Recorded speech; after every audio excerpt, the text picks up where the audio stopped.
Hi, welcome to Subcreation.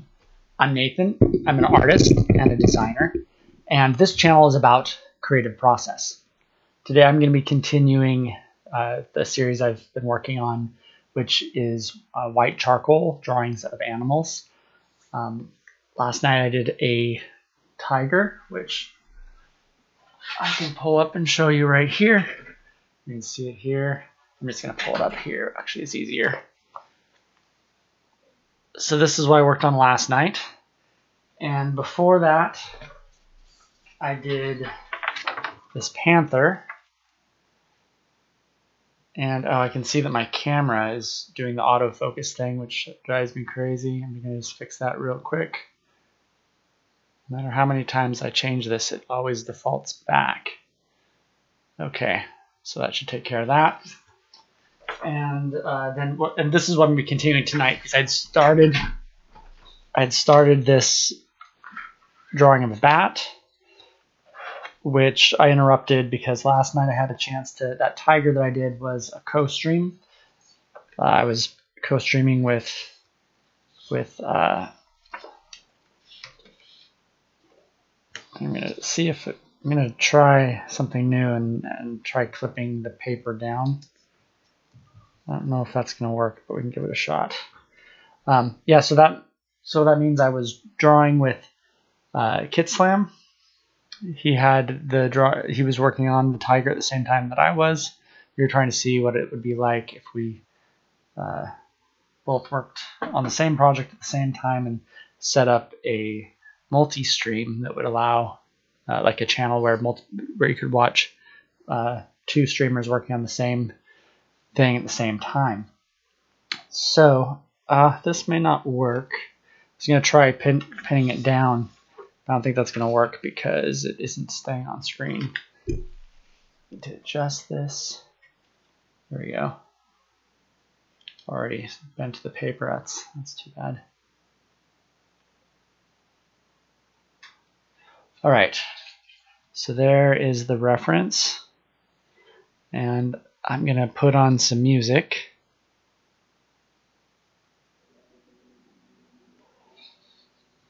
And we can go right to it. I'm going to sharpen this pencil.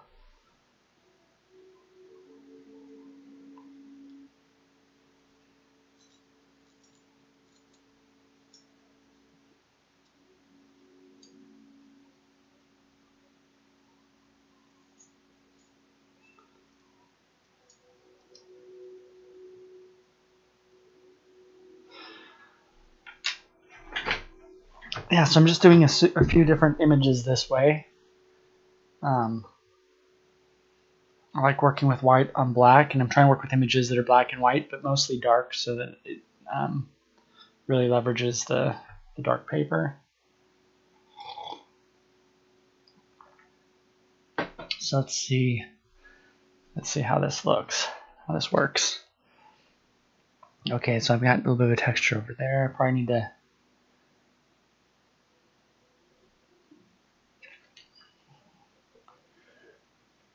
I was saying before that I try to pick the lines and the shapes, the features of the image that are doing most of the work in terms of telling the story. So in a portrait, telling the story means kind of capturing the main characteristics that I think that I see, that I feel there. So in the case of an animal portrait, I think part of what you're trying to do is make sure that people can tell what kind of an animal it is. So, for example, the ears are important to that. The fact that it's upside down is important to that. Being upside down probably is enough. That's probably all you need. But let's see, the nose is pretty distinctive. So I'm going to work on the nose next. And then the one other quality that I try to focus on when I'm starting out an image, I essentially try to put sort of the majority, I'm trying to front load my effort. So at the very beginning, there's, I try to work a little bit slower and get the best the key features worked out with a lot of time, and then I kind of try to speed up toward the end. I'm not sure about the technique that's necessarily sort of something I'm trying, so it'll be interesting to see how it works. My thinking about it, it's kind of like, like runners when they do a race. It's fairly common that they try to reserve some energy and then they pick up ideas when you get toward the end of the race to pick up speed. So that's one idea behind it. But the other is also that I feel like establishing the essence of the picture is important. Getting to the core of the work and essentially building a foundation that I can work on. So in this case, I went with the eyes as being that key feature, because I felt that the emotion I was feeling from this bat is essentially innocence. It has sort of maybe a slight bit of fear, like what are you doing there? A bit of innocence, the big, round, sort of baby-like eyes. That was the feature that really stood out to me that I wanted to bring out. So I did that first. And now I'm just working around that, building on it.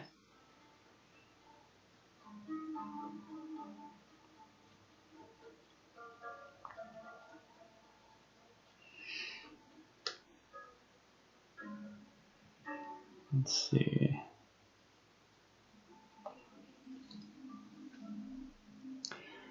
And now I'm just connecting the eyes into the nose.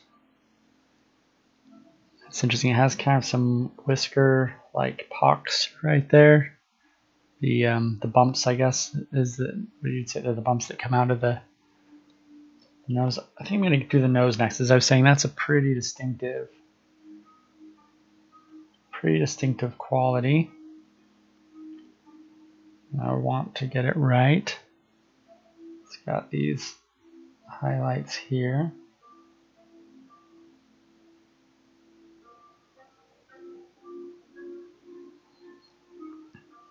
Kind of a rubbery little snout, little pig snout.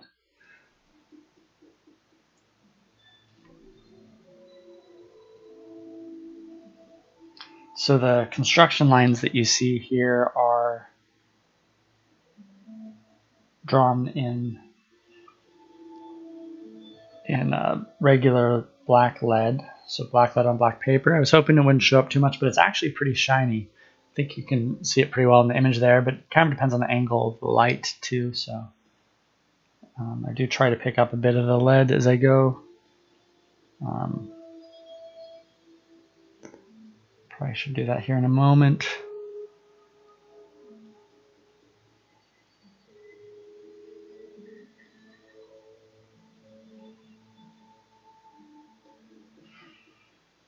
Listening to Pretzel. I like the chill tunes on my stream, and I also like trying to optimize for being able to watch the videos later.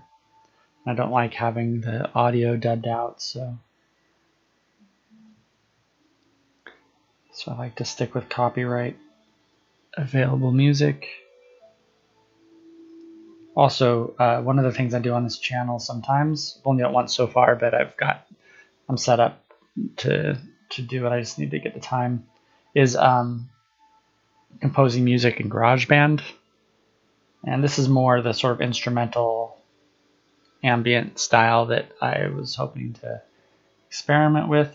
And my hope is, if I get something fully mastered, to find out what's involved in submitting music to Pretzel, see if I could get my own music into this. And then the other idea also would be, of course, I could record lots of stuff. If I didn't get it into there, maybe I'd have my own library of music that I could play that would be totally copyright free. So that's one of the things I'm doing.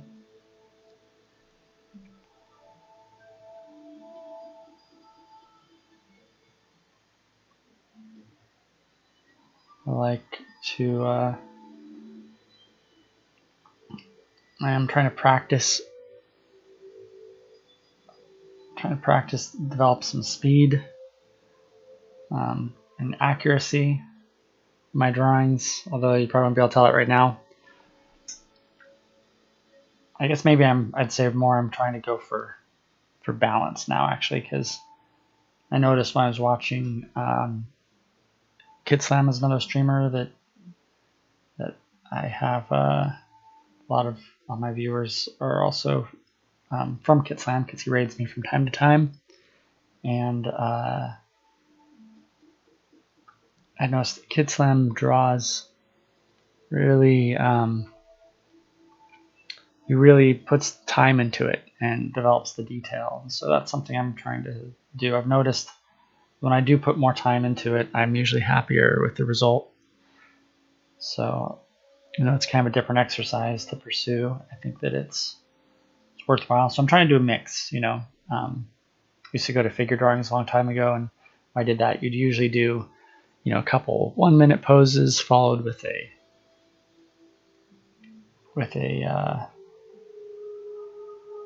5-minute pose, a couple, like 2 or 3 5-minute poses, and then usually have like a 45-minute pose because it gives you a chance to warm up. That's one thing I'm kind of skipping right now, which isn't totally intentional. I didn't think about it. I just kind of dived in, but usually I do a warm up. In fact, I have the warm ups for this drawing around here somewhere. Okay, so I'm going to go ahead and work these bumps in. It's got like 4 of them down here.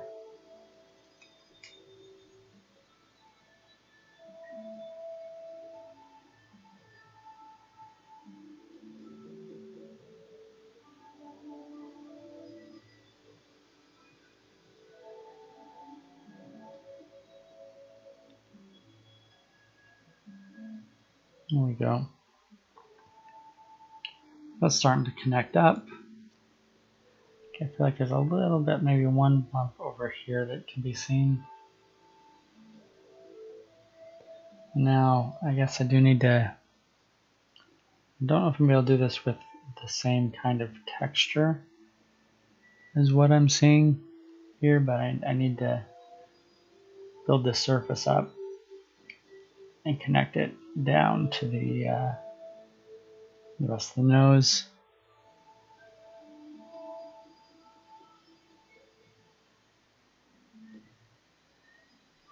It's working out pretty well.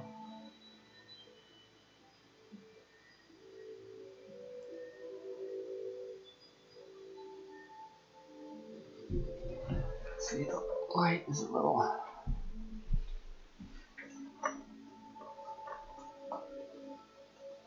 It's looking a little cold. I think it's because I messed up my whole setup right before it was time to come on. Just replaced the router because I was having those internet connections. It was causing things to drop so much before, and as a result, all of my devices stopped working right before now. Which included these lights, which are special hue colored lights, which is how I get kind of the combination of cool and warm lights. Let's see.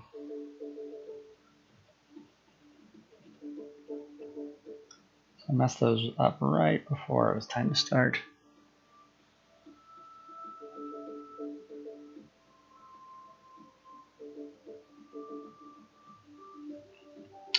I'm going to try to preserve the slight shade on those, but I think instead I'll go back in and do it with the eraser. I have this gummy eraser. These are the best. Highly recommend them if you draw at all, especially if you draw with pencil or charcoal. I definitely recommend having one of these. Oh boy. Okay, so we just need to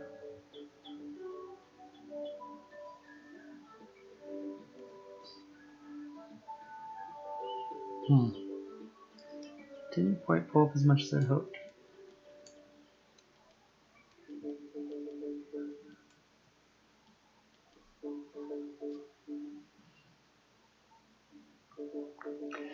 Yeah, so one of these days I'm going to get back to doing the music composition on here in GarageBand. And that actually reminds me, so I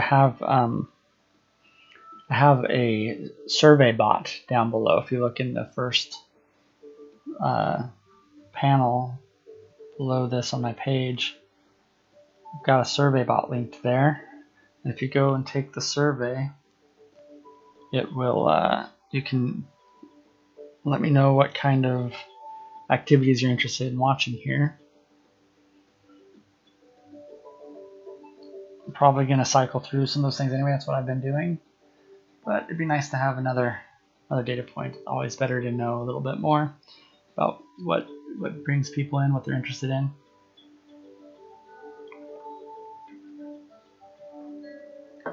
Okay. So I'm kind of just building this up right now.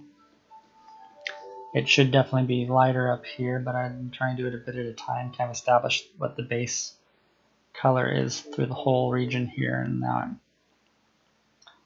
I'm just gradiating so there's some more light. Obviously the light is from above.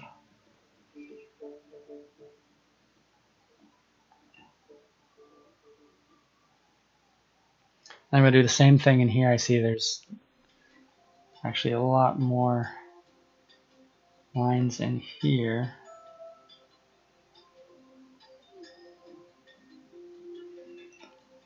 Or a lot more hairs or fur, kind of bright. So he has some gray hair, I think. I don't think those are highlights. Right there. That might be a little, I've gone a little too bright.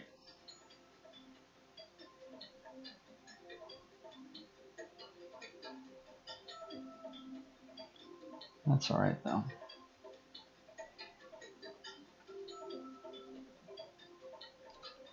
Trying to keep an eye on the chat. Sometimes I lose track of the chat. I'm trying not to do that tonight. Although it doesn't look like my I need to log out. It's the thing I'm using for chat is actually way behind, or is not. Let's see. I'm using Restream IO chat so I can get everything backed up on YouTube. There we go. All right, we'll see if that works. Oh, oops, I didn't mean to do that. Back. There you go.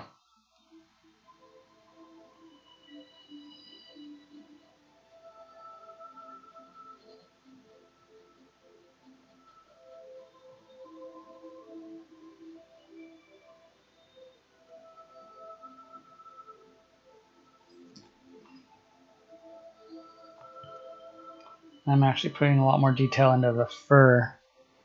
I guess that's because the fur is doing some important work here.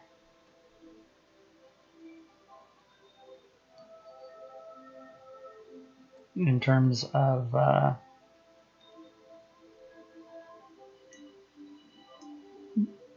giving me a sense that it's kind of like a fuzzy peach fuzz covered. Well, not really fuzzy, it's a furry little bat.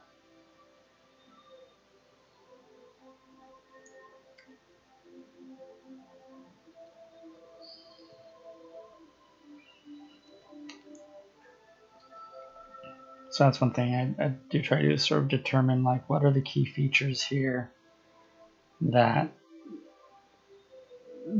make up what the subject is and determine the feeling that I'm sensing from it. And for this guy, I think his fur, which is a fine detail. It's all over here.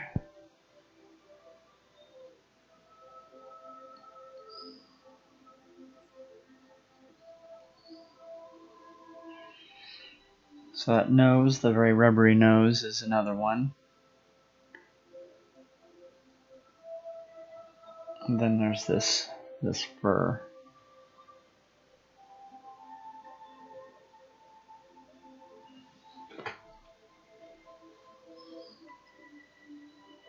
And of course his bold, glassy eyes.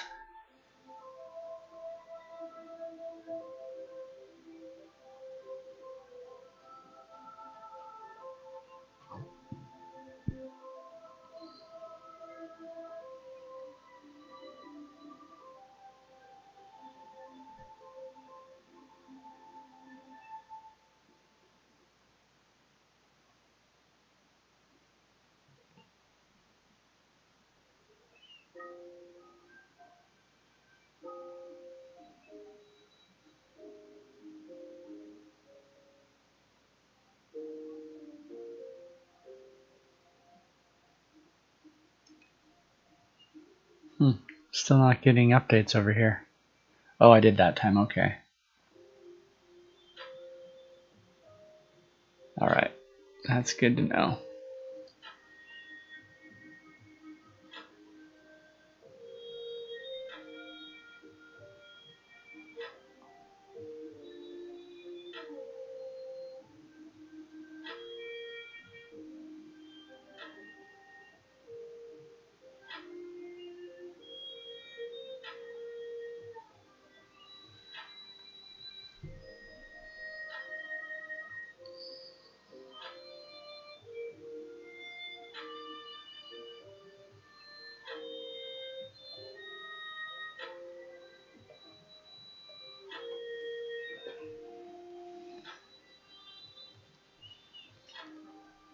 Alright, so his eyebrows need some more work. Quite a bit more work. Or no, let's see, maybe that's a little bit... Oh, I see, I just need to build this part up here more. Not too much, though.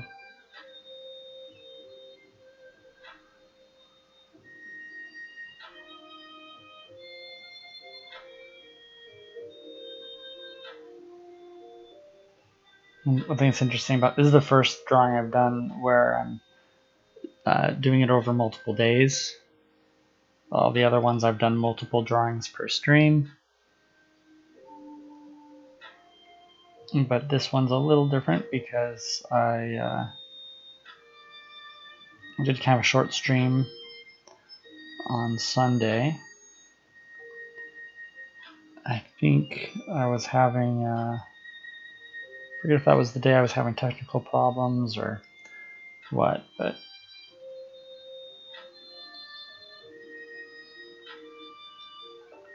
yeah, so I cut it a little short. And so what's interesting is coming back to a project a few days later, I have kind of a different perspective on it rather than being kind of in the moment and seeing as I go now. I'm looking at my lines and going, okay, what was I doing? What was happening here? I find that with a lot of projects. I find that with my design work, especially with writing. I do some writing, some fiction writing, and some nonfiction writing too. And what I've found is that if you let something, you take like a story you're working on and you put it in a drawer for a few weeks and you come back to it, you'll see it with all the objectivity of a different person,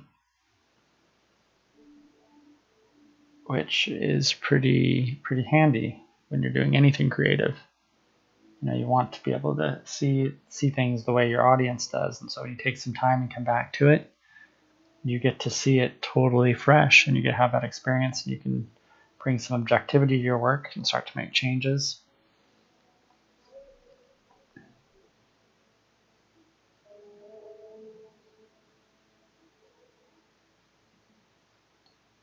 So definitely recommend giving that a try.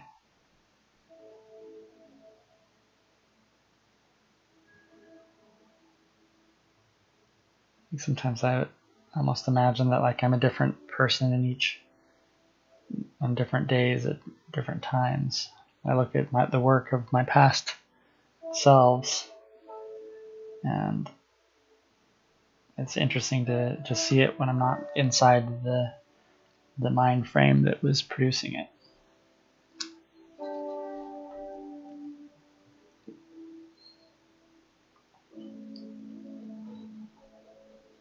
Sometimes it's like I was saying, like with writing, sometimes you'll look at it and say, like, what was I thinking there? That doesn't make any sense. Why was I writing it like this? Or why did I think that was good? And you can make changes. Or like with design, you can look at design and say, like, oh, okay, that, you can objectively see what's working or what's not working and adapt for it. But the other thing that's also kind of cool is seeing something that you did later on.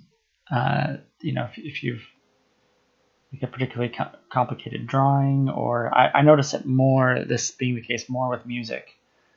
I'll listen to music that I was composing a long time ago. And depending on the piece, there's some things that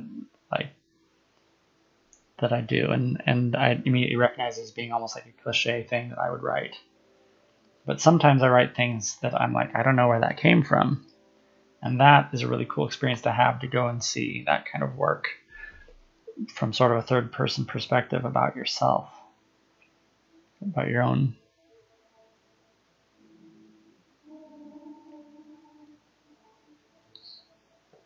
art, to look at it and say, wow, I don't even know how I did that. Or if I had to recreate it, I might think, I don't know if I could. I look at it and think, whoa, that's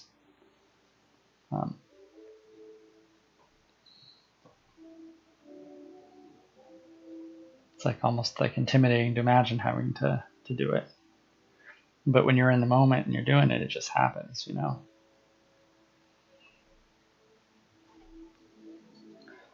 Okay, I think that'll do here. Now there isn't so much this gap that I'm portraying here.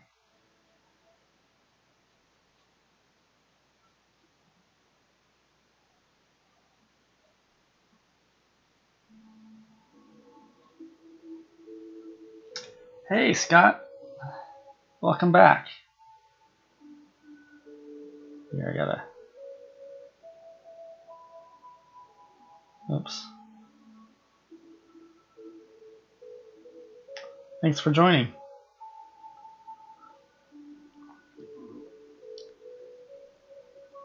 can see I'm doing something a little bit different this time. Last time you dropped in, I was working on the monster project.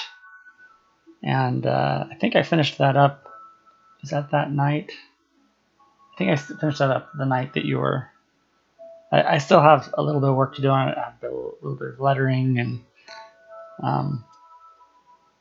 but how are you doing? What's going on in your world, Scott?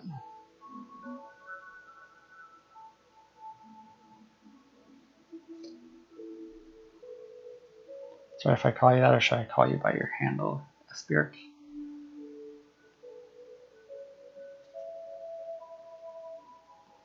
Some people, they prefer to have kind of a different handle online.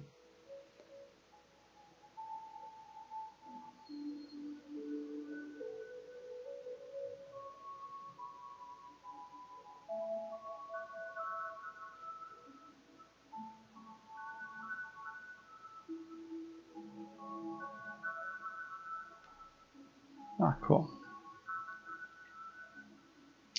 I was wondering, are you still doing... I saw a while ago you were working on a Unity project. You made this game where there was like somebody crash landed on the moon.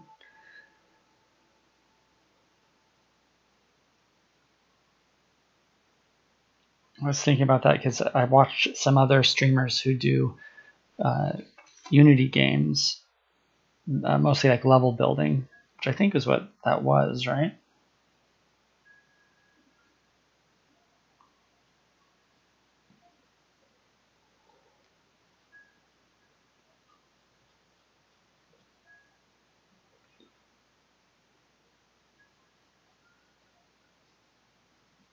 All right, I think that's, boy, this seems a little bright. I wonder if I even need this with all the other lighting going on. I kind of need it to be able to see. Though I usually am Esbjerg. Oops, oh no, I lost my, there. Though I usually am Esbjerg to other streamers, but I don't have that in-person connection, so that's diff. And yes, I'm still world building. Do you post your stuff online? Is that something I could I check it, take a look at what you're doing now?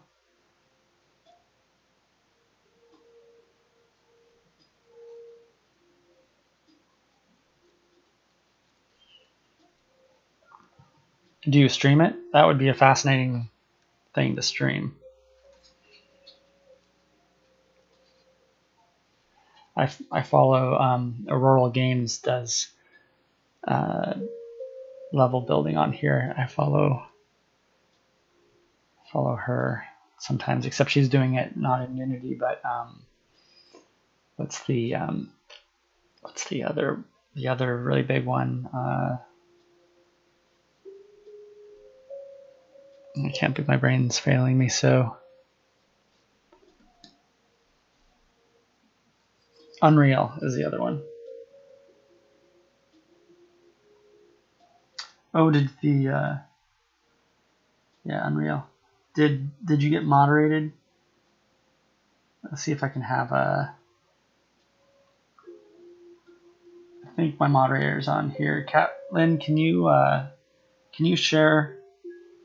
Can you share Spiric's link? Oh, there it is. All right, let's check that out real quick. Pull that up really quick.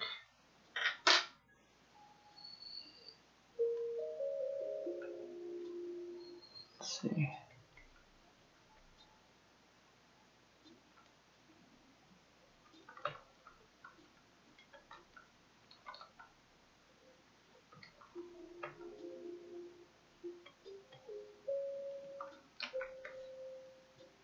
Oops. Should switch over to this.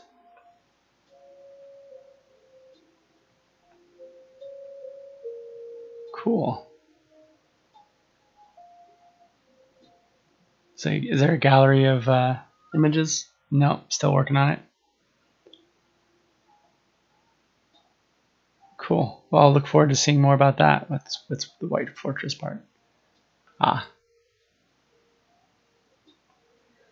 Very cool. Well, let me know if you start streaming your work on it, because I would definitely like to watch that and follow you, and could maybe host you. Not that I have a ton of not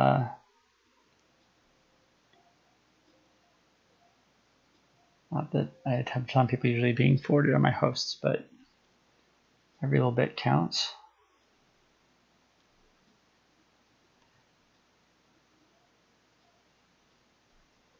Oh, sorry.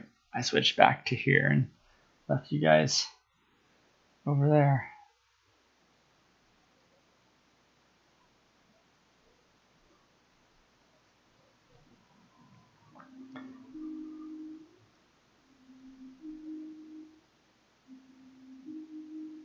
Oh, mobile hotspots.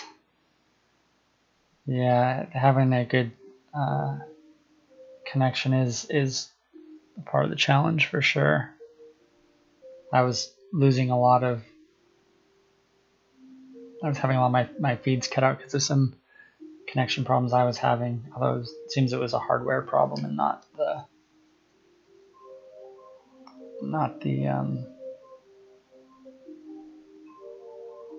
network itself.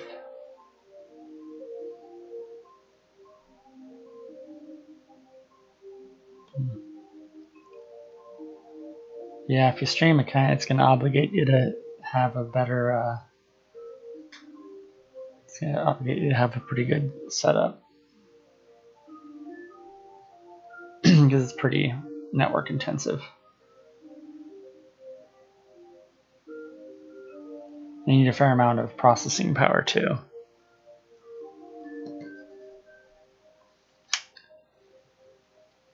I'm guessing this is one of its like talons, or that has they sort of have these fingers coming out of the. I'm gonna go ahead and start filling in this.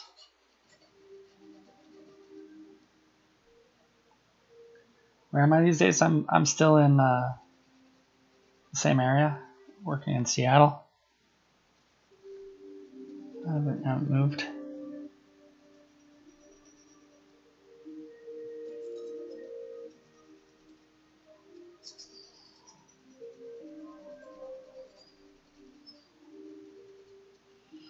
Are you still in the Seattle area yourself, Scott?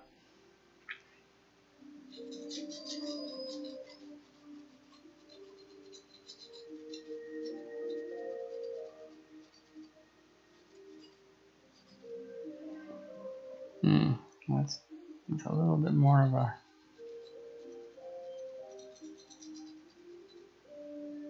Oh, cool.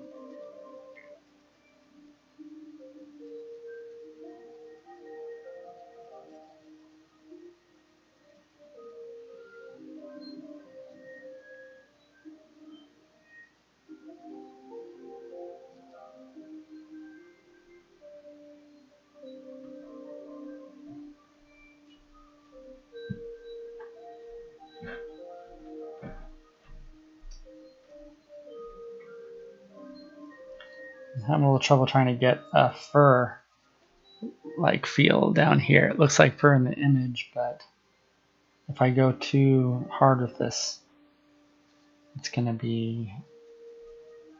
look too bright. I don't want it to be bright. Maybe a little bit of smudging will do it.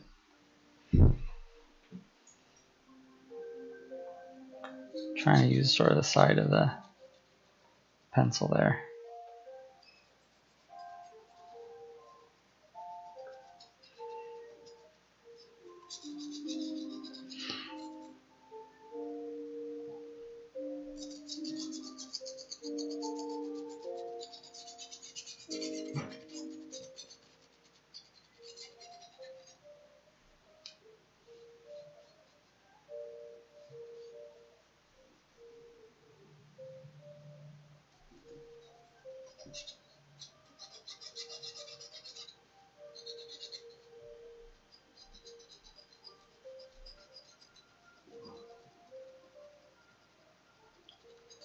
I follow a few streamers who do game dev or level building.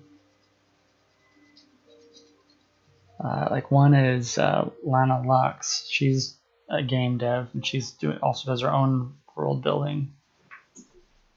And that's a lot of fun to watch. It's all in Unity. Yeah, I do find it hard to talk to the stream.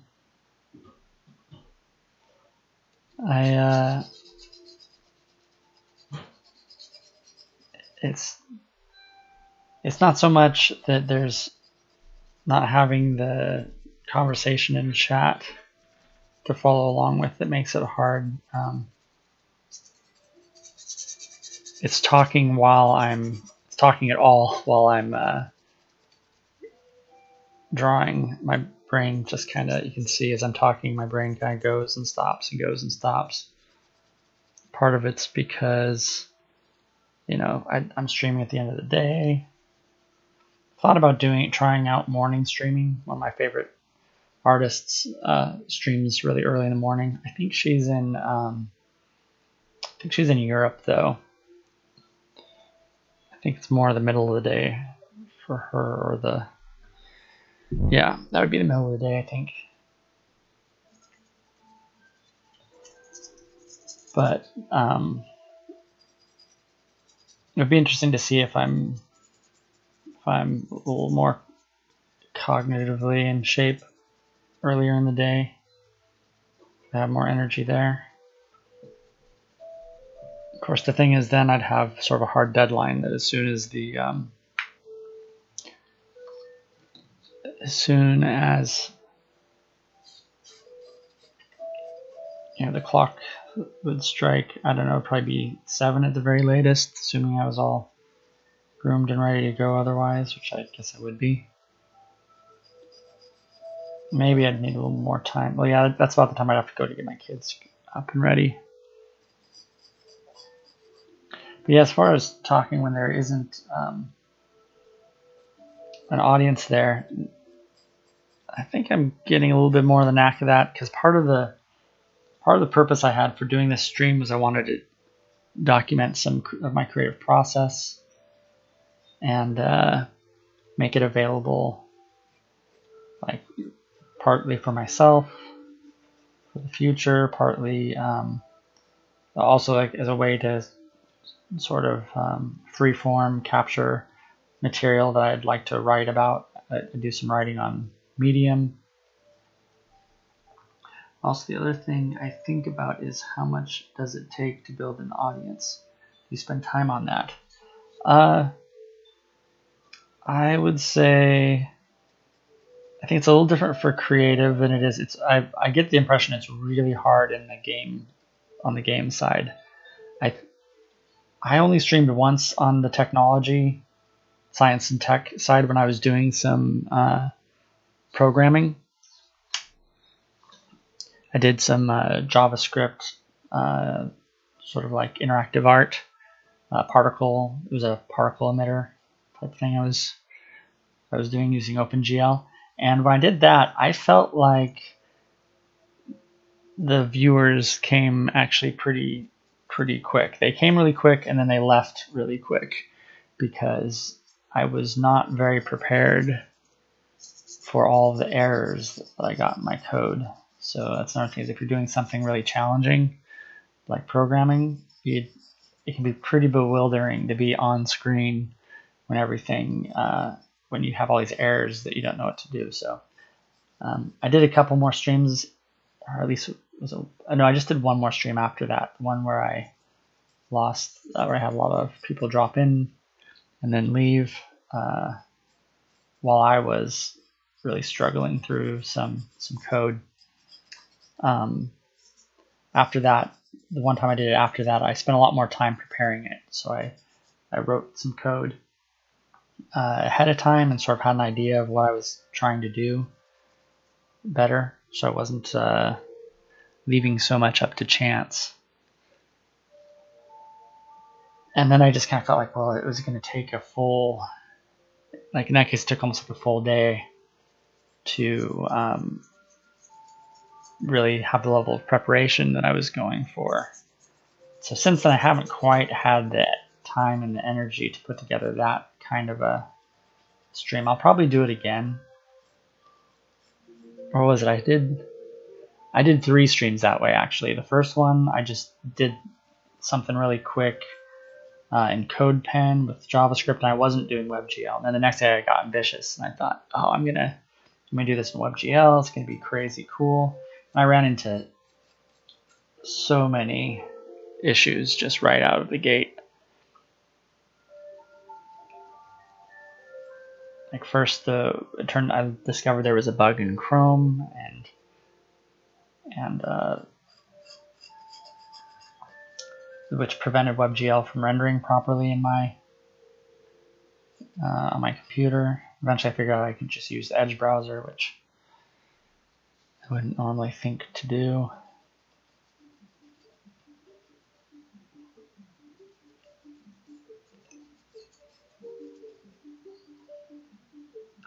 But anyway, for the audience, yeah, I think if you were streaming game dev on science and tech, I feel like that's a little bit of a smaller niche, and so it's not as heavily there aren't as many people doing it, so there's a shorter list, so people can kind of just scroll down and find people who are doing new find new people doing it without too much trouble. Whereas like if you go into art, which is where I am now, you can scroll down for, I think there are at least 100 people streaming at any one time, just pages and pages of people probably hundreds of people at any one time. So that makes it a little harder. I've been online for almost an hour without there being anyone there before. But you just keep going because you never know what's going to happen. I think one day when the time that I got raided, I think I had only one person for like an hour or two, and then all of a sudden I got raided. That was pretty exciting. So the raids are really what do it. Which reminds me, by the way, we need to do a raid at the end of this if we still have a couple of people, because it's one of the achievements is to raid with 2 or more people 100 times. So I better get started on that, and also it's important to share the love and support artists. I'm actually following over here one of the streamers I watch that I know from Kitslam's stream, Chikiwa. He's on right now, and I think we'll probably raid him if he's still up when I go. I'm done my own time. So it's 8:51. Well, I guess I could always just check right there. Yeah, so 50 minutes. Got to do at least 2 hours.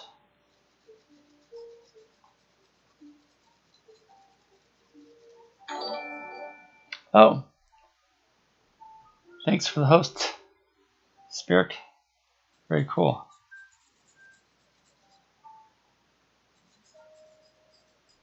Always nice to get it hosted.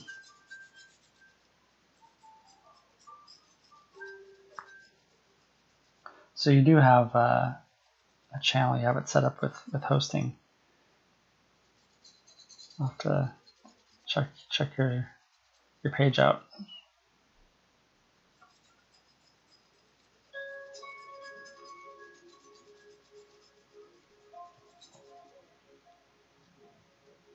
I think that was the first hosting alert I've seen in a while. Forgot that I had that one.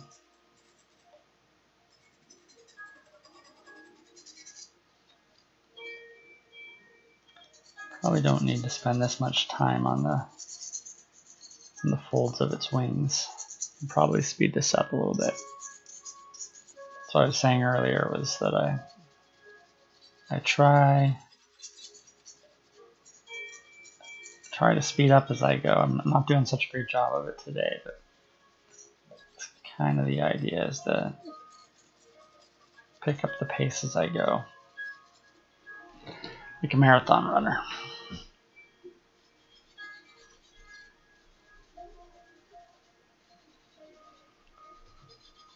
The charcoal doesn't seem to blend that much. It's blending a little bit, but it's very subtle.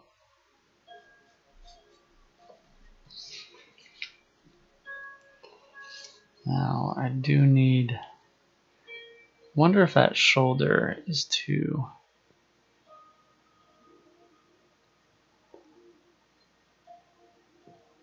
no, it's about right. Now there is some, but yeah, I'd say if as far as, oh yeah, I've done some mobile out and about stuff. Oh, cool. Yeah, I'll check out your stuff. Yeah, I'd say, like I've read on Reddit some of the places where people are talking about getting a following and kind of being depressed about having a low number of viewers for a long time. And I think if you don't think about that side of it all, try not to worry about it too much. I mean, you want to be aware. I do think it's worth watching what your following is. Like, you want to know if there are a lot of people there. Particularly, you want to know if suddenly you have people and a bunch of people drop off. because I think there's just some value in getting that feedback and knowing what what the effect your work is having out there,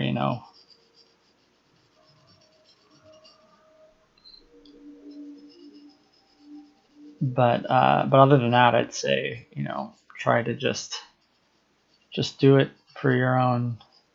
Like for me, this is like a schedule. It's that otherwise before I was doing this, I didn't really make time for art, and this is a way to tell myself, okay, I'm on a schedule, and real or imagined, I pretend that there are people out there expecting to see me. And sometimes, especially when I only have like when I'm only down to the 1s and 2s of viewers, or sometimes 0, I'll let people know, like I'll like sort of schedule with somebody to come on, tell them, hey, come check out, I'm doing this, and tell them what time I'm on.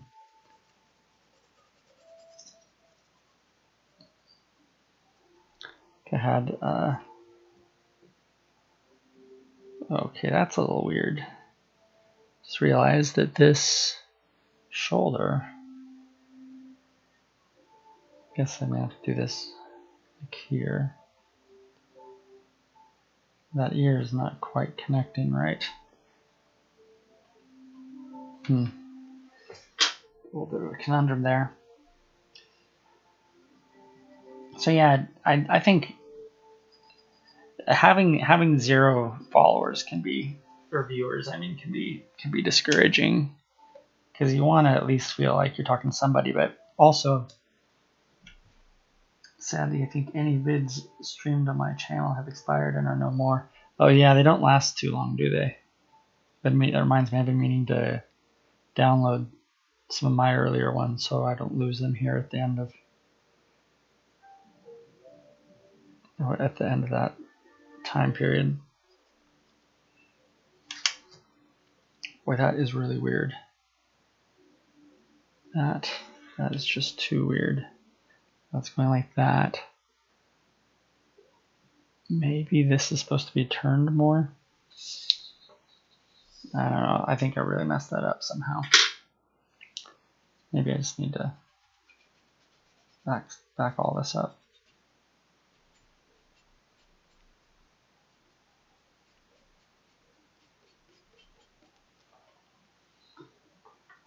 Let's see now. Got this. But yeah, having 0 viewers can be discouraging, because that's taking your average way down. And the average does matter for making it to affiliate. But I kind of feel like I think if you just keep streaming, if you're streaming little by little, and you stick to a schedule, and you're doing work that you enjoy, that you're passionate about, that looks interesting, try to improve the quality of your channel. I try to do a little bit at a time. Got kind of a ways to go on some of those things, but like even my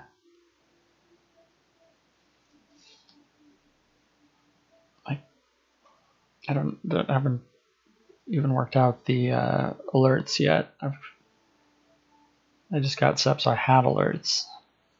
I haven't designed my alerts or anything.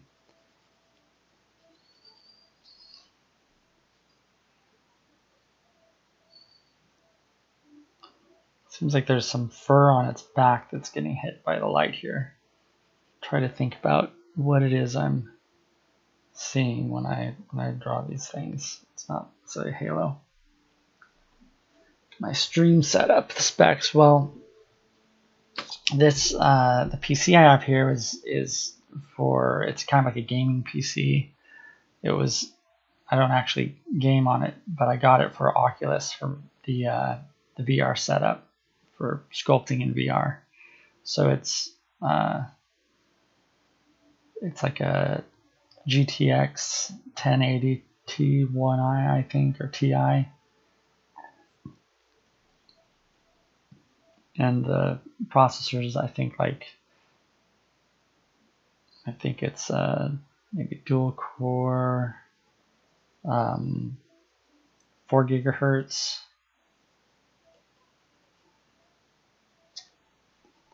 And I think those are the relevant specs. It has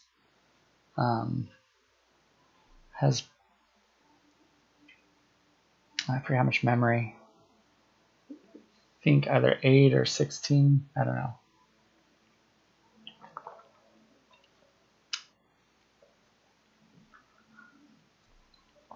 But yeah, I think those are the relevant specs. Oh no, I lost it again. Okay.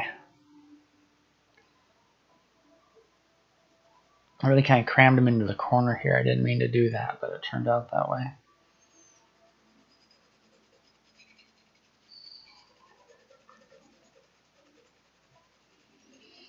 But I think so I've heard that processor is pretty important for encoding, for streaming, for the encoding part of streaming. It doesn't actually, you can get an external video capture for streaming too, but I'm trying to work with the setup I have. And I figure then I'd have to go and reset up all of my, like right now I'd either have to figure out how to set that up with OBS. I'm using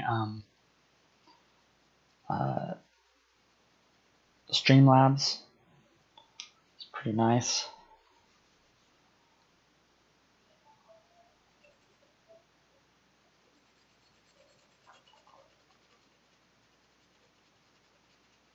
Must be 16 gigs of memory. I've seen some people actually post their specs in their setup down below. I initially got a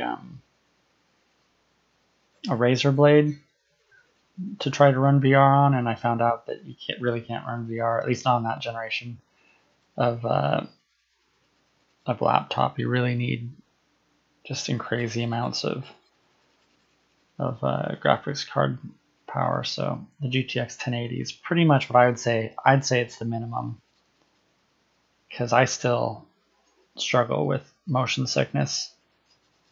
Of course, I'm doing 3D modeling is like really like no matter how much, even if I got some insane new card, even if I could like double the power of my graphics processor, I'd still be having problems with it, because at some point you always add enough detail in your 3D models that you'll that you're gonna see that lag. Slabs, yep. My Lappy for game dev is 1060. Oh, that's pretty good. Wow, for a laptop. That would be pretty good.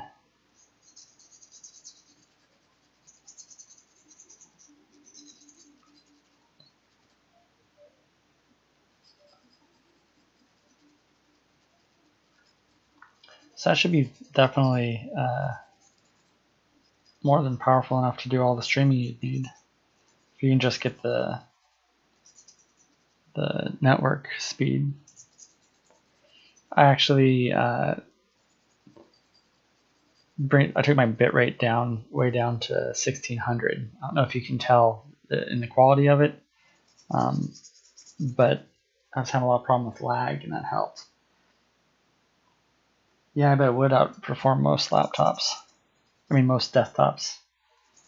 That's a pretty sweet setup. Yeah, I had like in the laptop I had, it was like a 700, 7 something. I don't know the exact don't remember the exact spec, but I thought it was going to be enough. It said it was approved for VR, and it just definitely was not okay.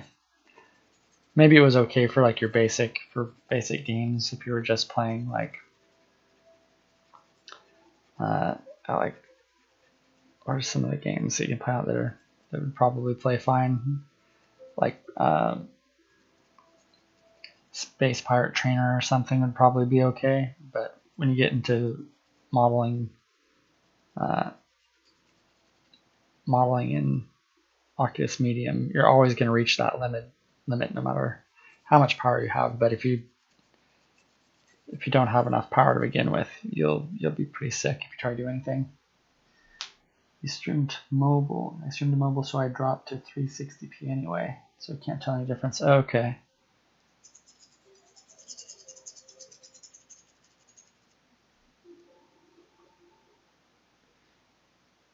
Yeah.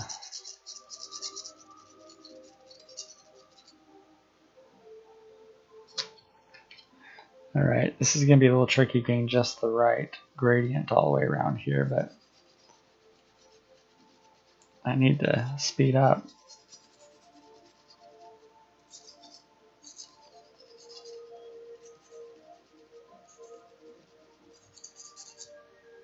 I suppose to some extent, okay, so there's like some fur going on over here, so I should probably be mindful of that as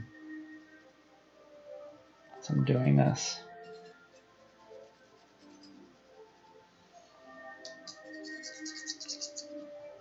Gonna need to blend it, I imagine. So what made me choose the bat? Well, what I did is I just pulled up Pinterest. I did a search for black and white images, and I think a bat was one of the recommended images on the other ones that I found. And I chose this one in particular because if you saw the last two that I did, which I don't know if you may not have been here earlier when I did. So the first one I did is this guy, the panther. And then last night I did this tiger. I don't know if you can quite see it. There we go, the tiger. And both of those images turned out to be. I didn't choose the tiger. I was co-streaming with another artist he chose that one, and since he happened to be doing black and white just like I was doing, I thought, oh, this is too good of an opportunity, and I jumped on it. But I didn't choose that image. So it turned out that the first two images I have. Oh, thanks. I appreciate that. Yeah, it's good to hear that it resonates. Yeah, so both of those images they're cats, and so I wanted to do something that's not a cat. And then the other thing, although I mostly have been drawing cats lately. Cats are just the most expressive and interesting subjects. But what was the other reason? Oh, so the other reason is because I wanted a sort of a more asymmetric layout where it's not perfectly lined up. So having him kind of at a bit of an angle. And I should probably do like a profile next, because if you look at here, if we go back to the images, oh, that's not it. I gotta go here and pull up these. This is the board. So I've got a couple other panthers, but I don't want to do another panther so soon. I'm probably going to do this gorilla with its baby next, because it's another one that's sort of off center. I mean, it's not. I mean, it's centered, but it's off. It's not so bisymmetrical. But this is the other image that I wanted to do before I realized I was only doing strictly bisymmetrical images. So I want to get a couple more in that are more interesting layouts. I don't think that the bisymmetry is as interesting. And also, I was trying to go for images that are dark. I want to work, since I'm working with light on dark, I wanted to have images that are sort of primarily, that are more dark than light. So I think the search I did after, after I found this, and the search I found that led me to the image that this was referenced on was like, I did a search for black dog, Black Panther, those kinds of things, and then underneath they sort of match the aesthetic that I was looking for. With reference, like when you go down here, it has all these more like this images, and I think that's how I found this one.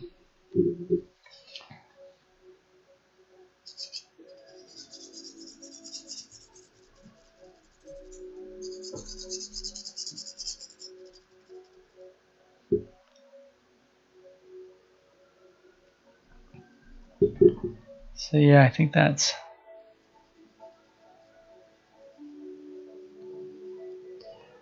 Also, I mean, the other thing that I look for when I'm choosing a subject is I'm trying to find something that kind of, for lack of a better term, sort of speaks to me, that I see it and I kind of feel something.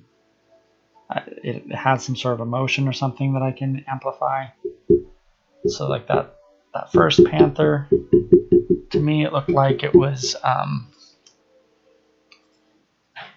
sort of had like an intensity to it, almost like a bit of a threat. And I thought that was interesting. I wanted to explore what I could do with that.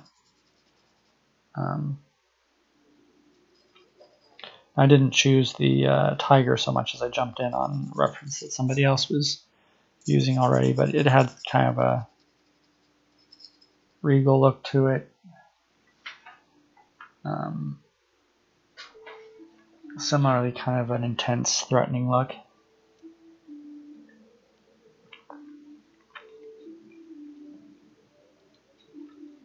So I probably partly chose this one for the contrast of emotions. It's like, it's a very vulnerable looking creature. It looks innocent. There's nothing threatening about it. So I'm kind of going for, I think, a little bit of contrast from one subject to the next. I want them to have a certain visual aesthetic in common, and then I want them to be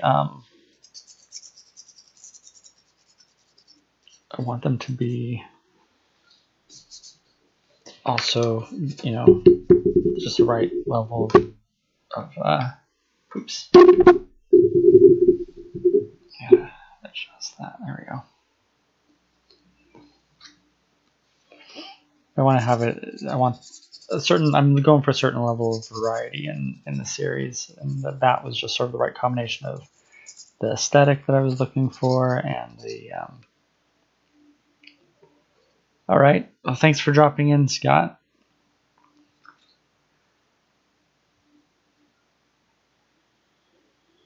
It's great having you here. I really appreciate you dropping by.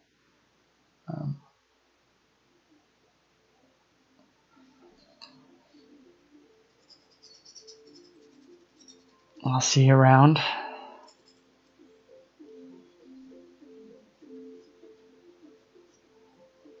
It's always nice to have people drop in who chat. No offense to my lurkers. I like you too. Oh, thanks.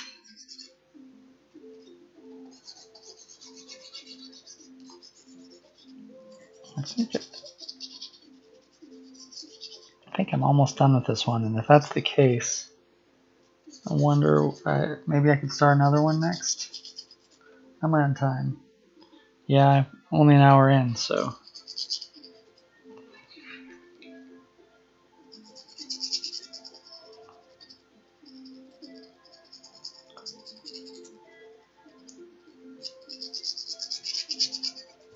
So if that's the case, if I do finish this up in the next 10 or 20 minutes or so, this will be my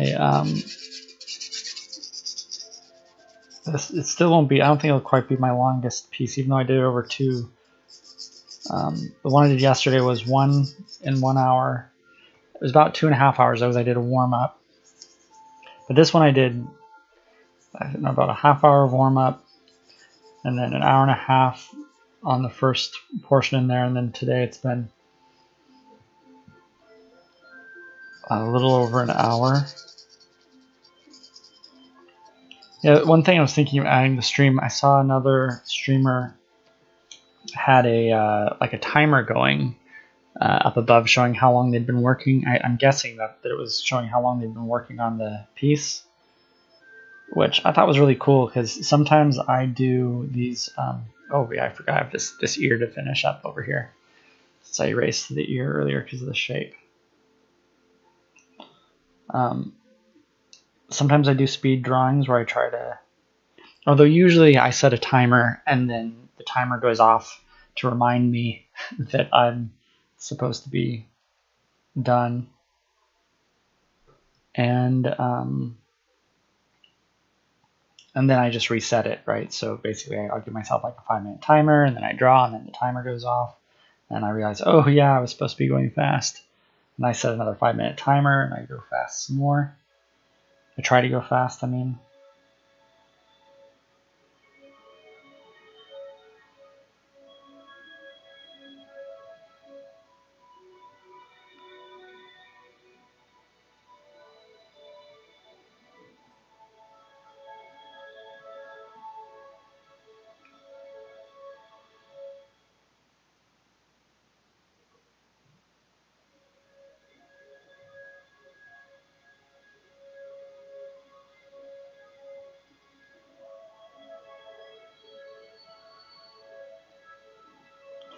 I'm actually kind of glad that I had to back up on this ear because I think this is turning out a little bit better. I think it was a little too simple before.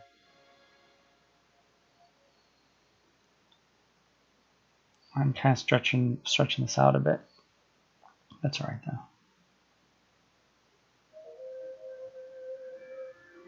I'm trying to, I guess part of the thing is I'm watching other artists, particularly Kid Slam, and I'm learning a little bit from them. I'm seeing his technique.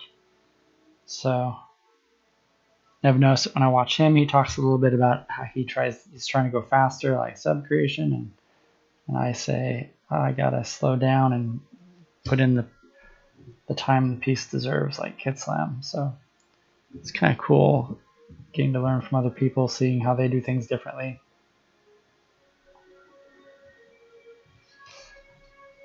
Kind of funny, like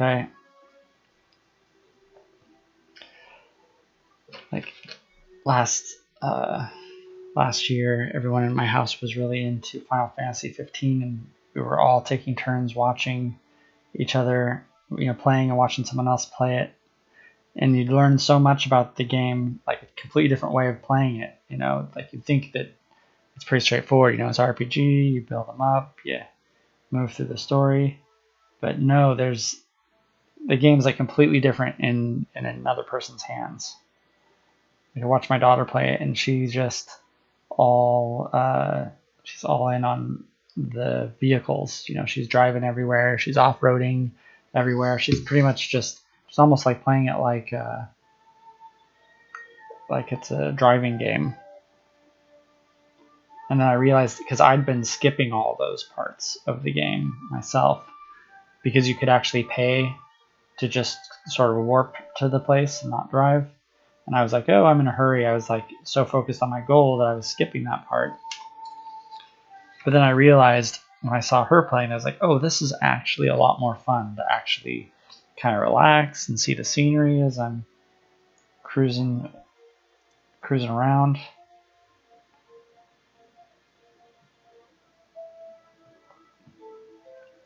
Been hearing a bit about a game called Subnautical lately. It sounds like it might be fun to try.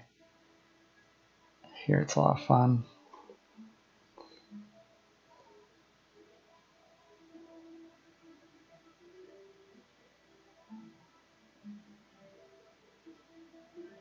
I watch sometimes. I think that's the game that Auroral Games the creative Twitch streamer who's building levels. I think I've seen her playing that.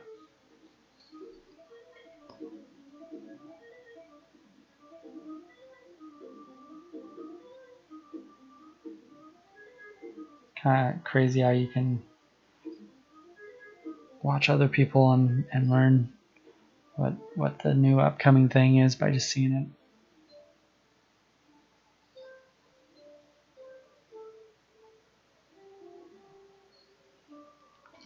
Okay, I think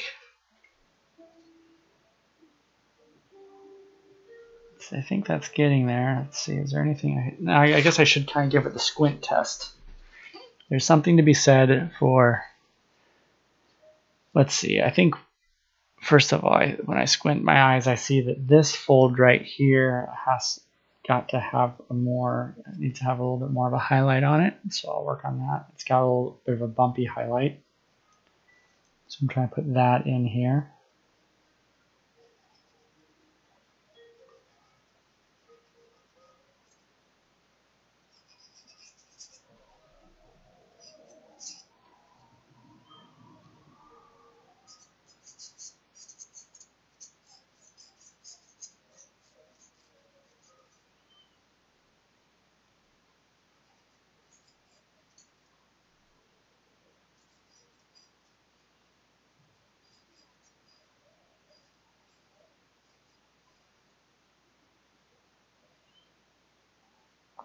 A little bit of a bumpy highlight over here. So a little bit of a wrinkle going on in here that I should probably kind of indicate. Kind of there's some sort of wrinkly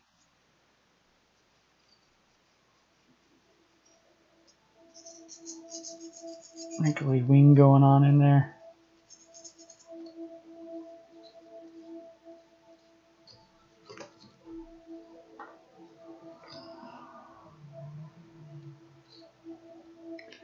I feel like needs to be a little more going on there too.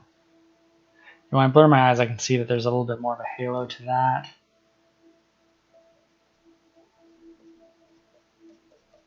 The squint test is always a good tool.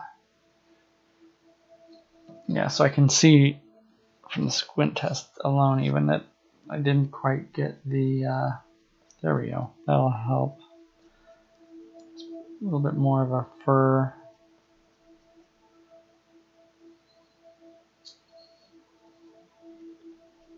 Try to take out the furry tufts here. And then what we need is just a little bit more of a halo to it.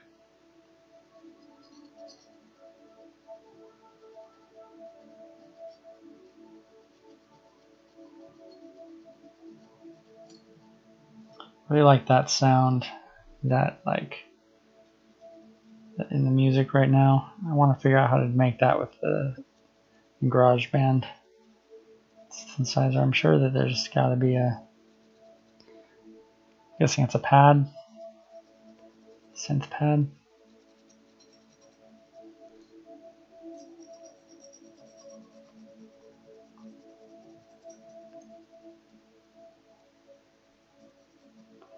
Oh boy, that's really, I think maybe I erased too much there. It has a little much more tooth than I expected. Paper does.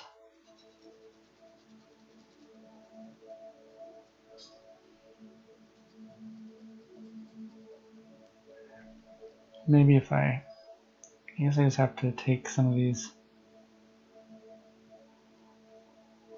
into it, you know?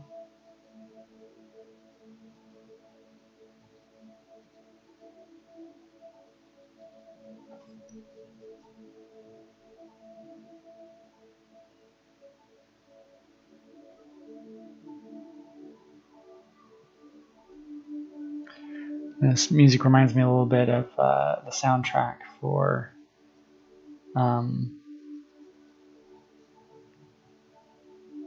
what's it called? Upstream Color.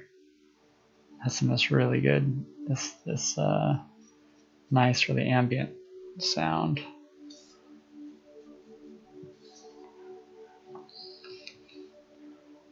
That's pretty good. That's kind of got the fur to it. There's a little bit of a whiskers over here. I feel like I could get a touch more of whisker indicated here. And there. A little bit more here and here. And I need a little bit of it here. Oh yeah, I have a little bit of firming this up to do.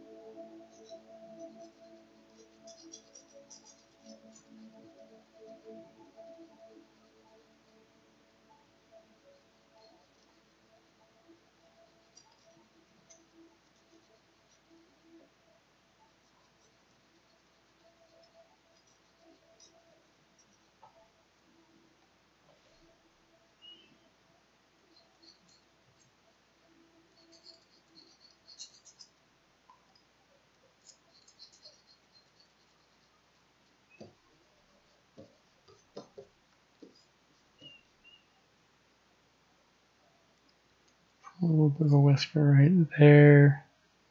Kind of a blurred one right here. And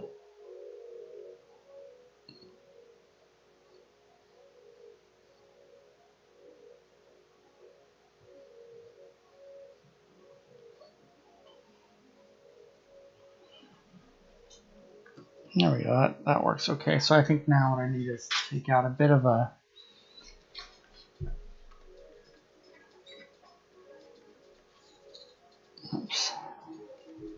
take out a little bit. Let me see if I can pull this off so you can kind of see it a little bit more.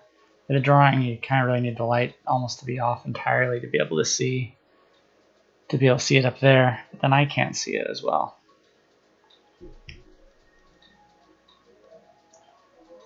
Yeah. So I'm going to take out a whisker right here.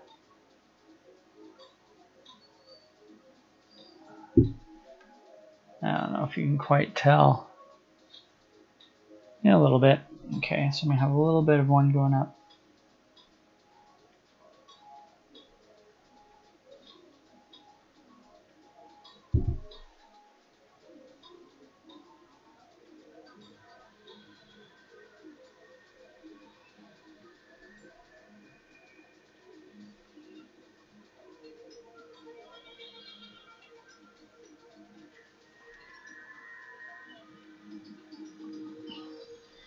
That one right there isn't quite strictly in the source, but I'm improvising a tad.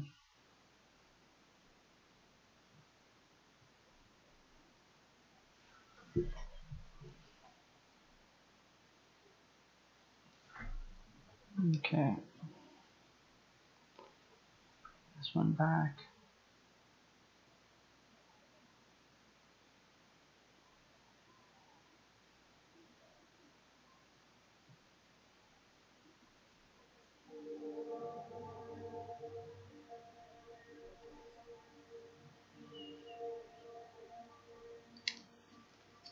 I feel like this still needs a little bit more definition around it, like just a little more.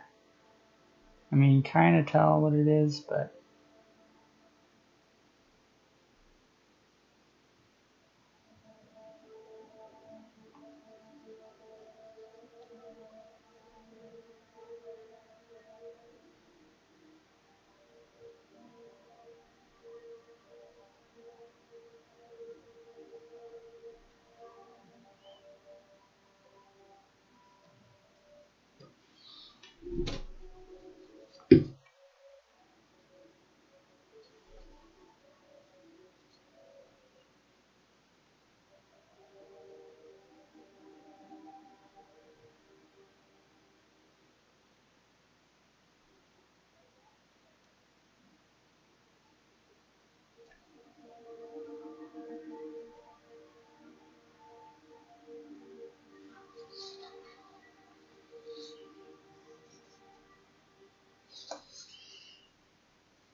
Okay, there's a little bit more whiskers coming off right here like this. Actually quite a bit. I'm surprised I filtered it out. That's one thing I'm realizing I have to watch for a little bit is I have a tendency as I'm working to kind of filter out a little bit of detail based on what I'm drawing, and sometimes I forget to go back and to catch that detail and bring it back, pull it back in. I mean, I guess I'm only aware of it because I found it just now, but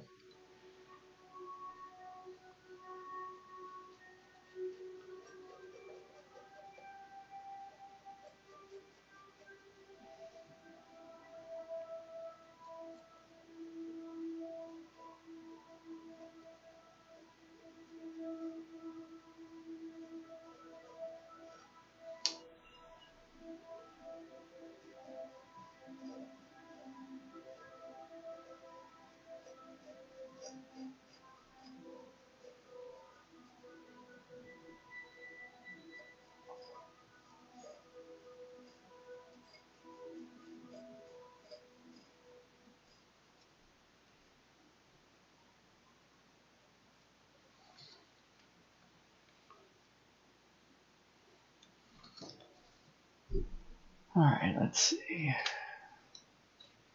That really looks a lot brighter on the screen than it does from here.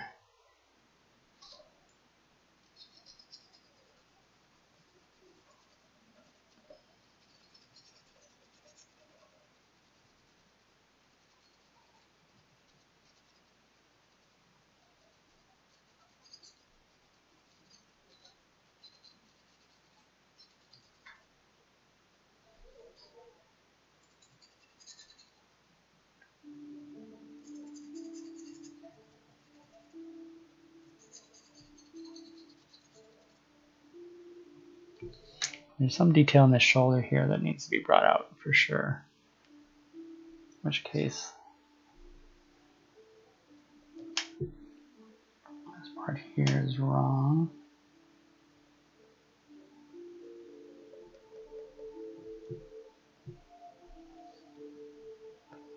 Okay, so there's a little, gotta kind of,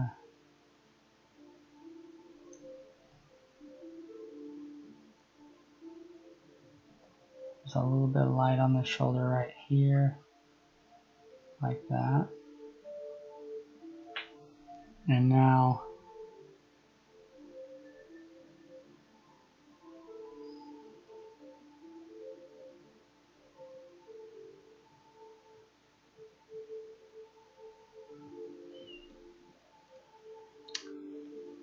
oh shoot, I see Tikiwa's running credits, which means I'm gonna miss my chance to raid.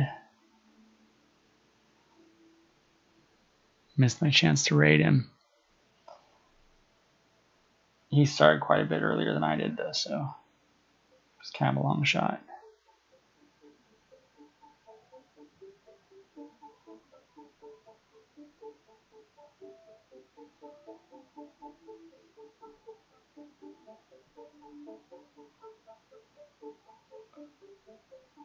But maybe I'll raid, the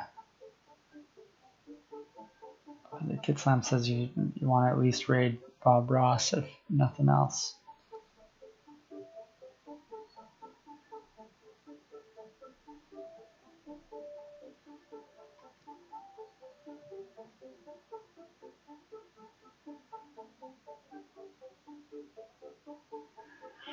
Alright.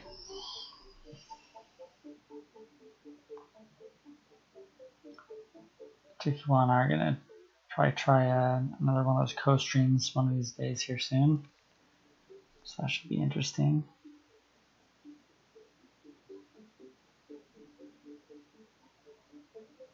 Okay, so we got these shoulder bumps right here.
Okay, let me give that another squint test. So you look at it and you squint, you try to see what are the main features that are popping out and what is different. Okay, so I can see that this needs a little bit more definition here.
Oh, I just saw that there's a okay, so there's a whisker here. I'll make sure that that's a little bit more pronounced.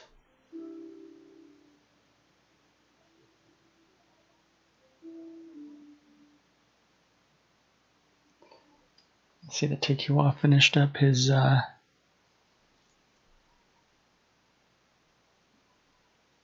charcoal drawing.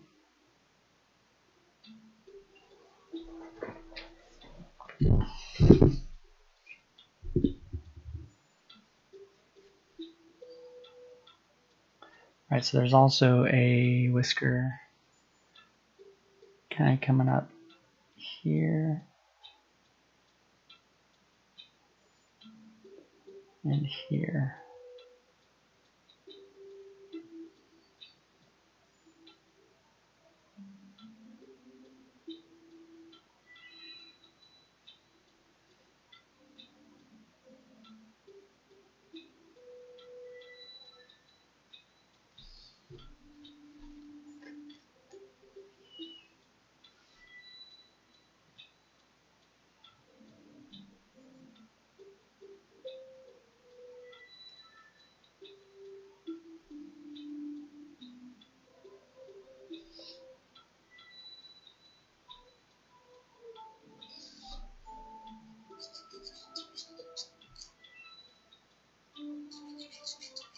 Seems like this needs just a little bit more to it. So if I blur my eyes, and let me look at this one on screen. Yeah, it needs a little bit more definition coming down.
Let's try to soften that a bit. Let's see.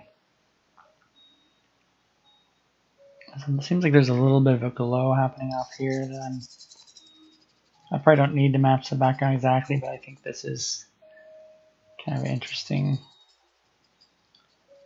feature. So there's a little bit of a bokeh glow happening back here, a little bit of a halo.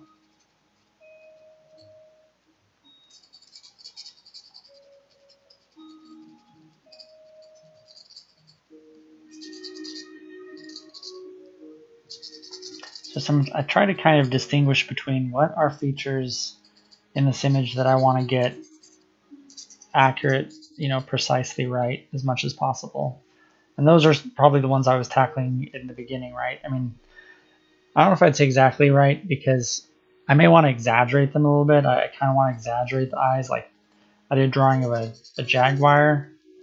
I was doing the Sharpie series before. And what was interesting about the jaguar to me was it had kind of a look of sadness to it. It had to do with its eyes, and I amplified that to try to really bring out what I was feeling in it. But when it comes to like bokeh in the background of an image or particular tufts of fur, or when you're doing like the spots on a leopard, those are places where you obviously can take liberty, right? Because from one leopard to the next, the spots are going to be in different places, and from one bat to the next, the fur is going to be a little bit different. So I try to kind of target where I focus on accuracy. So that's why I'm pointing out when I recognize that there's this bokeh glow happening here. That's what I mean by it's not really mandatory. I could add some bokeh or glow if it wasn't happening where I wanted. I could add it somewhere that doesn't have it in the original. If there's a blur happening someplace or a highlight happening in a place that if there's something in the background of this image I don't like, if there happened to be like a leaf somewhere that kind of intersected funny with it, I consider that all up for grabs for adjusting. But as far as sort of the essential details, particularly in the face, that's where I'm going to be trying to get it right.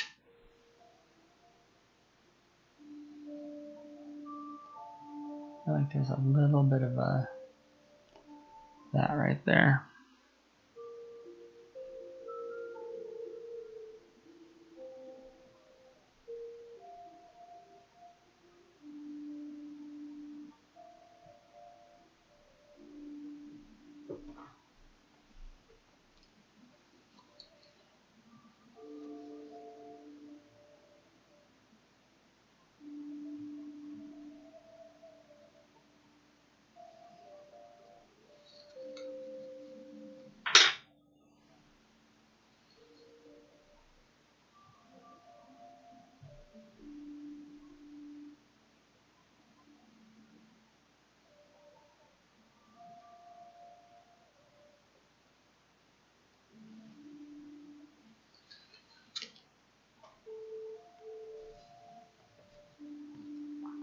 Let's see, is there anything I could do to improve the nose?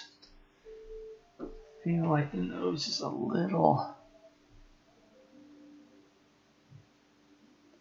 So yeah, there is a little bit... Okay, so there's this here, and then there's another highlight missing right there. And then there's some business going on in here. That's the technical term, some business. And then there's maybe one more kind of a line up there.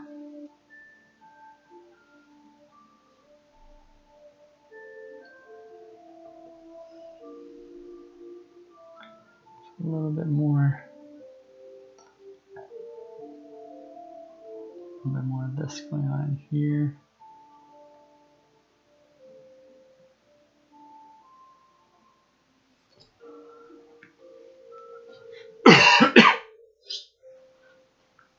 Drink something.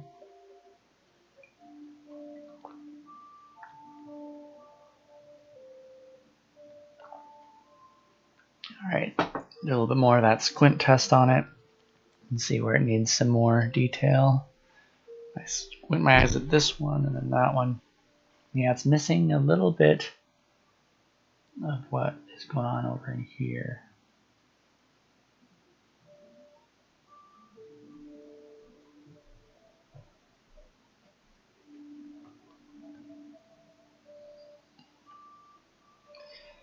It needs a little bit more in there.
All right. I feel like this is a little underrepresented.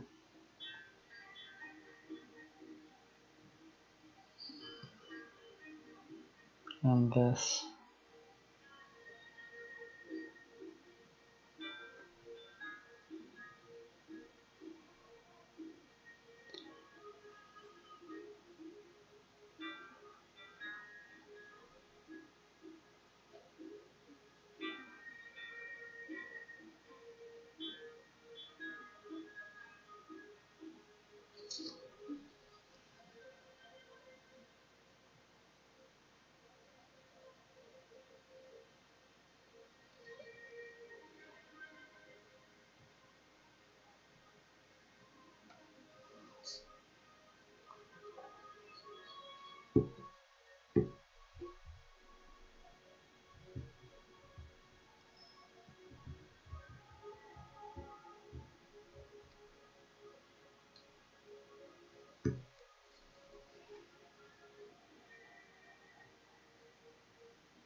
I'm seeing that there's a bit of a leathery texture there that if I really went into it, I could probably get that with maybe some dots here.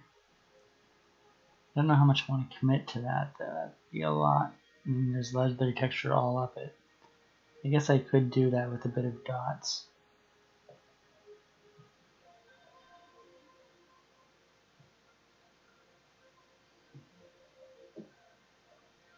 That really does make a big difference, though.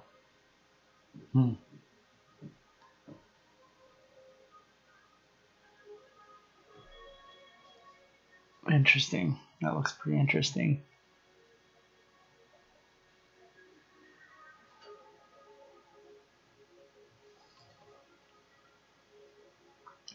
Alright, then I've got some dots to do up in here.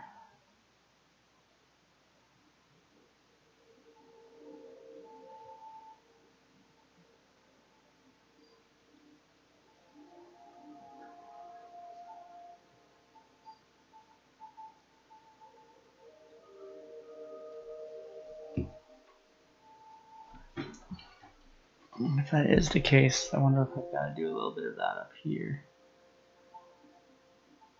There's just a little bit more of a texture to it than I'm trying to bring into it.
I don't know, the jury's still a little out on this this texturing thing I'm doing. Kind of looks kind of cool in there, but I'm also a little wary of the commitment and not sure if it could get kind of murky down here where there's a lot of area there.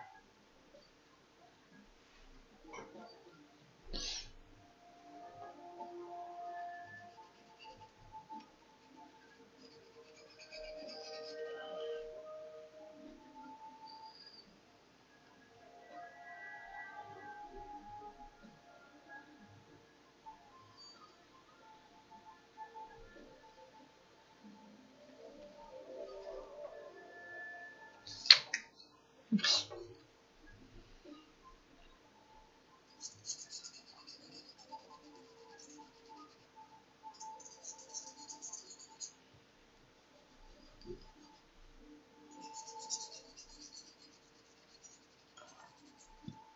I think the one thing is that if I bring that texture too far down, then I have to really work, like just getting these tones here right. I mean, I suppose I should consider myself committed to finishing it in any case, but I don't know. I mean, like I was saying earlier, my plan was to kind of speed up as I go. Right now I'm starting to slow down. And I only have 5 more minutes I'm planning on putting into this, so then we're gonna do our first ever raid. I don't know what that'll be like, it'll be fun to try. But I think I could do a little bit more of this texturing up here. I recognized before that I had to do some of this texturing here.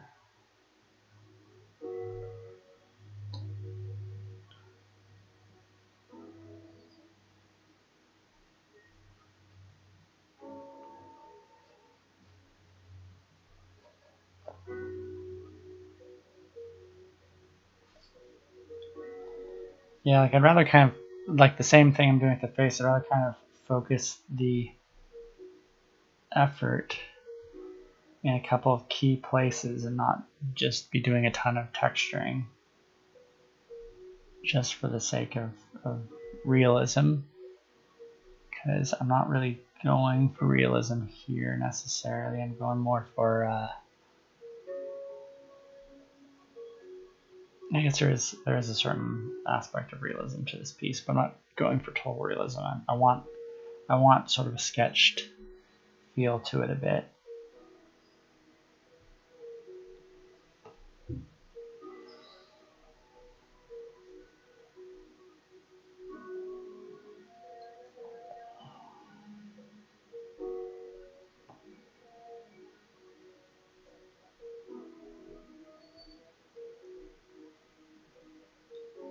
And get that sort of leathery feel in there. This is kind of this is where what I would sort of identify as being sort of the key to getting that sort of leather-like appearance around here, because it's sort of a highlights on the wing, the ruffle of the wing.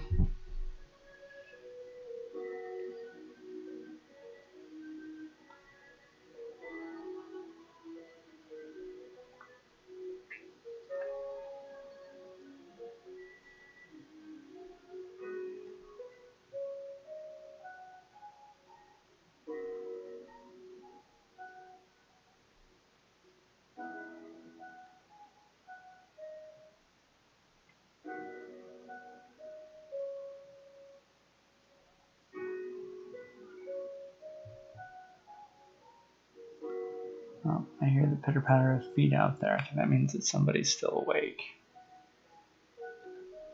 So I'll be wrapping up here shortly, though.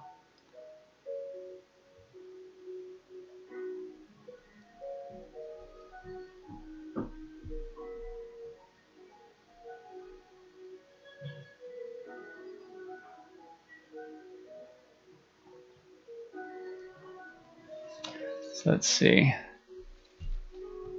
Does that all mesh? I think so.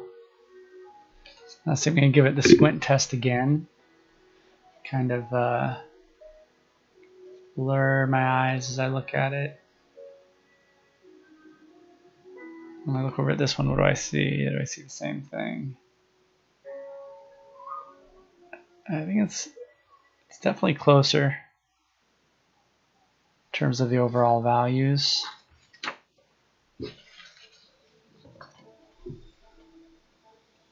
I could still balance this out a bit.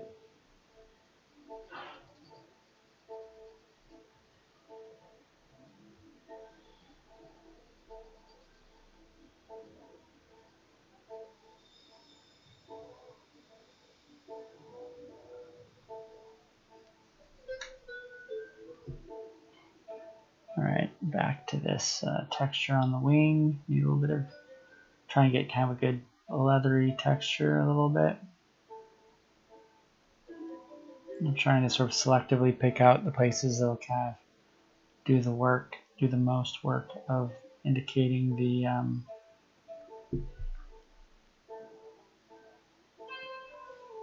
the texture with the highlights here on the wing, give you the feeling of this being a wing, being a bat's wing.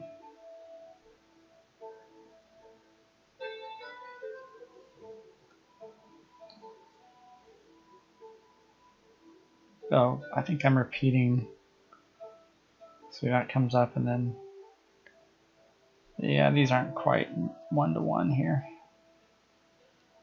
but still there's a little bit more, a little bit of texture here could help.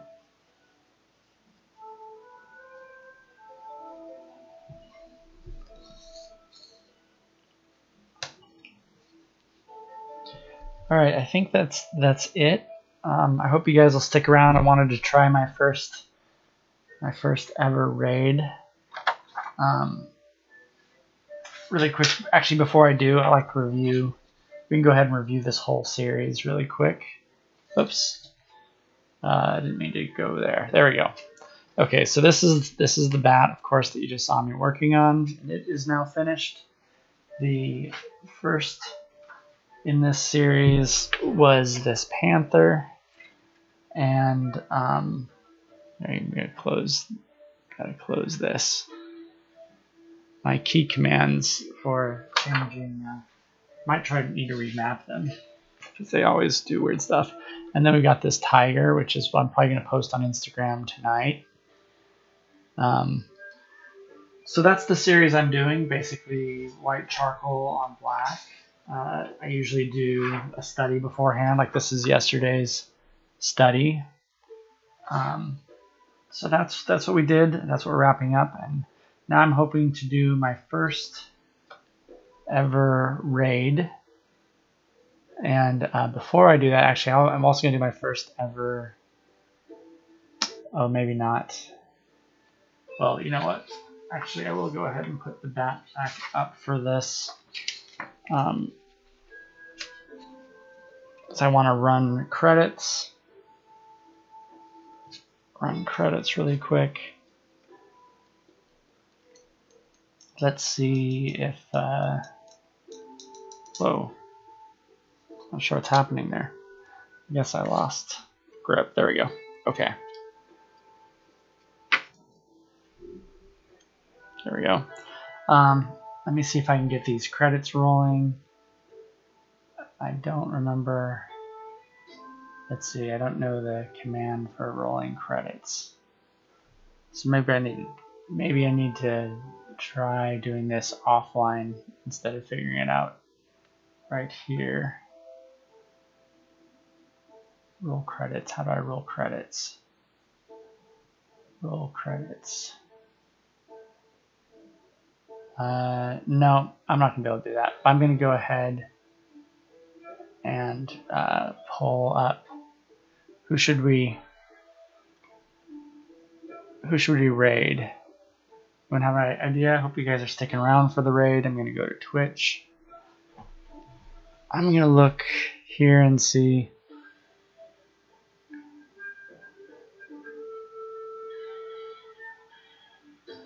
Just going to see some of the people that I follow who are up. We got Harris Hillary's gaming. I don't think you guys probably want to go gaming. You probably want to go to art. Noel and Brooks is up. But I'm getting ads now, so I have to wait for those. That is annoying. Who should we raid? If anyone has a suggestion for raid, I'd definitely take that. See, I was talking about Auroral Games earlier. Let's go ahead and raid Auroral Games. So I'm going to kill the audio here, and I'm going to go to my dashboard. Please stick around for the raid. This is my first ever raid. We'll see. Let's see if I can even figure out how to do this. Oh, good. It has the list right here. And let's go ahead and raid. If you could type raid into the chat when you get there, that'd be cool. I'm gonna give this a shot and see. So good night. I'll see you guys later.